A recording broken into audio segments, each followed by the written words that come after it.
குருவின் தினம் ஒரு சுவடுகளில் பெண்களை பற்றின ஒரு மிகப்பெரிய கருத்து ஒன்று சொல்லலான்னு ஆசைப்படுறாங்க. ஏன் அவங்கள அத்தனை பெயர் சொல்லி அழைக்கிறாங்கங்கிறதுக்கு மறுபெயரை கூட சொல்லலாங்க. ஏன்னா ஒரு ஆணுக்கு ஆணுன்ற பெயர்லேருந்து நாலே பெயர் தாங்க. இளைஞன், அதோட குழந்தை, அதோட முதியவன்ற பெயரோட முடிஞ்சிருங்க. ஆனால் பெண்களுக்கு மட்டும் 16 வகையான பேரை வச்சுருக்காங்க. இன்னும் கூட பல பேர் இருக்குது, அது நமக்கு அறியப்படாமலே கூட இருக்கலாங்க. மங்கை, மடந்தை, அவ்வை, தவ்வை அப்படின்னு சொல்லி ஏகப்பட்ட பேரை வச்சு எதற்கு அழகு பார்த்தாங்கங்கிறத இன்று வரை யாருமே இதை அறியப்படவும் இல்லை. இதை யாருக்கும் பெரிய விளக்கமும் கிடைக்கப்படவும் இல்லைன்றதுக்கான காரணம், ஒரு பெண் பிறந்ததிலிருந்து அவள் அடையும் தன்மைக்காக அந்த பெயர் சூட்டப்பட்டதா, இல்லை அவர்கள் அடைந்த குருவின் ஞானத்தின் அடிப்படை பொருளிலிருந்து அவர்கள் அப்பொருளையே முழுமையாய் உணர்ந்து அதில் அவர்கள் அடைந்த நிலையை வைத்து அப்பெயர் சூட்டப்பட்டதான்னு ஒரு சில விளக்கங்களை நாங்கள் சொல்ல ஆசைப்படுறோங்க.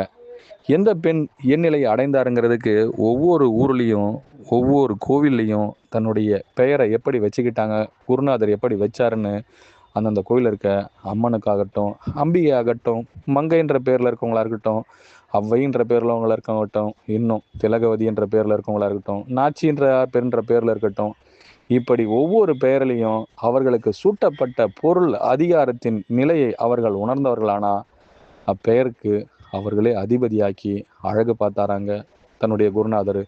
இப்படி அந்த காலகட்டத்தில் அப்பேற்பட்ட நிலை அடைந்த பெண்கள் எல்லோருக்குமே அந்நிலை கொடுக்கப்பட்டதானால் இக்காலகட்டத்தில் பெண்களை எப்படி நம்ம அழைக்கிறோன்றதுக்கு நீங்களே பார்த்துக்கங்க.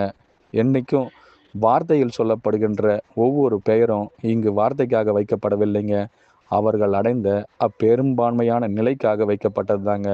சுயம்வரம் நிகழ்ச்சின்ற வார்த்தையை கூட எல்லோருமே எப்படி எடுத்துக்கொள்கின்றீர்களோ, உங்களுடைய சுயமரத்தில் நான் கலந்து கொண்டால் உங்களுக்கான பெயரையும் நானே சூட்டுவேன், யானே சூட்டி அழைப்பேன். அனைவருக்குள்ளும் நான் யார்? அனைவருக்கும் குருவே சரணம், குருவடி சரணம், திருவடி போற்றிங்க.